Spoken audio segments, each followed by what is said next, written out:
L'actualité nationale et internationale reste dominée par la tentative de coup d'État survenue dimanche 7 décembre 2025 au Bénin. Bonjour à toutes et à tous et bienvenue dans ce nouveau tour d'horizon de l'actualité. Le Bénin a vécu ce dimanche 7 décembre 2025 une tentative de coup d'État, une décennie après celle du Burkina Faso qualifiée de coup d'État le plus bête du monde. L'opération, brève mais intense, n'a duré que quelques heures et a semé la panique au sein de la population ainsi qu'au niveau international. Grâce à la promptitude des forces armées béninoises, au soutien du Nigeria voisin et à l'appui de la CEDEAO, la tentative de renversement de l'ordre constitutionnel a rapidement été maîtrisée. Plusieurs mutins annonçant avoir destitué le président de la République à la télévision nationale ont été arrêtés, tandis que d'autres ont pris la fuite avec des otages. Les opérations de ratissage se poursuivent.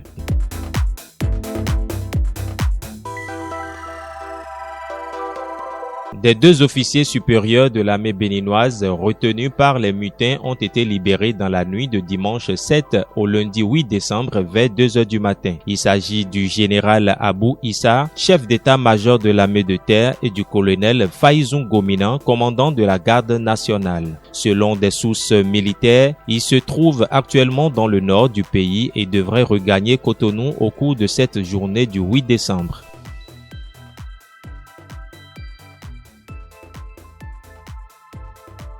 La tentative de renversement du pouvoir par les putschistes a provoqué une vague de réactions, notamment de la part de figures politiques et des autorités religieuses catholiques qui ont appelé à la responsabilité collective et au respect de l'ordre républicain. L'ancien président de l'Assemblée nationale, Adrien Rungwedi, a dénoncé une attaque grave contre les fondements de la République. Pour lui, rien ne saurait justifier une telle remise en cause de l'ordre démocratique.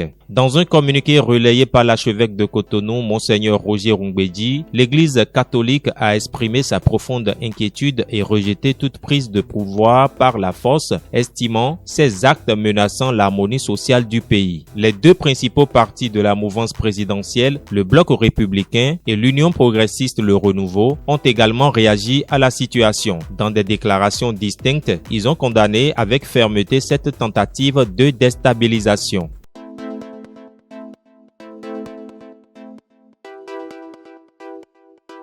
Dimanche soir, le président Patrice Talon est apparu sur Bénin TV pour rassurer un peuple gagné par la peur tout au long de la journée. Dans sa déclaration, il a affirmé avoir immédiatement assumé son devoir républicain en coordination avec le haut commandement militaire. Saluant la loyauté des forces armées, le chef de l'État a indiqué avoir ordonné des actions nécessaires au maintien de la paix, à la sécurité du territoire, à la reprise des positions stratégiques et au nettoyage des dernières poches de résistance en un temps record. Fin du condensé de l'actualité de ce lundi 8 décembre 2025. Merci de votre aimable attention et à demain pour de nouvelles informations.